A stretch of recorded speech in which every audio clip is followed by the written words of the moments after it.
Big boss Malayalam സീസണിൽ അടുത്ത contestants ആയിട്ട് നെവിനെയാണ് കൺഫെഷൻ റൂമിലോട്ട് വിളിക്കുന്നത്.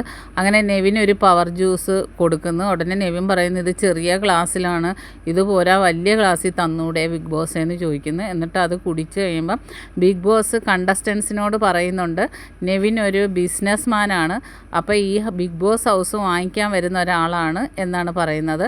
ഉടനെ നെവിന് കൺഫെഷൻ റൂമിൽ നിന്ന് പറഞ്ഞു വിടുന്നു. നെവിൻ ഹൗസിലെത്തുമ്പോൾ എല്ലാവരും നെവിനോട് പറയുന്ന ഈ വീട് വളരെ മോശമാണ്. ചെയറിലിരിക്കാൻ പോകുമ്പം പറയാം അയ്യോ അത് ഒടിഞ്ഞതാണ്. അകത്ത് പോയി ബെഡിലിരിക്കാൻ പോകുമ്പം ഇത് കട്ടിലൊക്കെ പൊടിയോ അഴുക്കോ ഒക്കെയാണ്. ഈ വീട് ആകെ പോയി ഇരിക്കുക.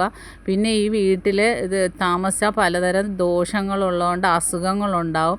അങ്ങനെ നെവിൻ ബാത്റൂമിൽ പോകാൻ നോക്കുമ്പോൾ അവർ പറയും ബാത്റൂം തുറക്കാൻ പറ്റത്തില്ല, എല്ലാം പൊളിഞ്ഞിരിക്കുക എന്നൊക്കെ പറയുന്നു. അങ്ങനെ നെവിനെ കൊണ്ട് ഒരിടത്തും ഇരുത്തുന്നുമില്ല. വീടിനെ വളരെ മോശമായിട്ടാണ് പറയുന്നത്.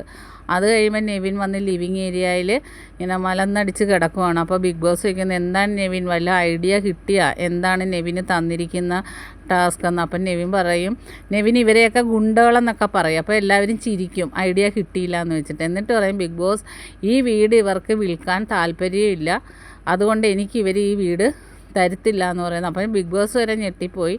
അപ്പോൾ ബിഗ് ബോസ് പറയുന്നത് നെവിൻ ബ്രില്യൻ്റാണ്, നെവിൻ ഈ ടാസ്ക് വിജയിച്ചിരിക്കുന്നതെന്ന് പറയുന്നത്. വീട്ടുകാരെല്ലാം ആകെ നാണിച്ചു പോയി. ബാക്കി അപ്ഡേറ്റുമായിട്ട് വീണ്ടും കാണാം.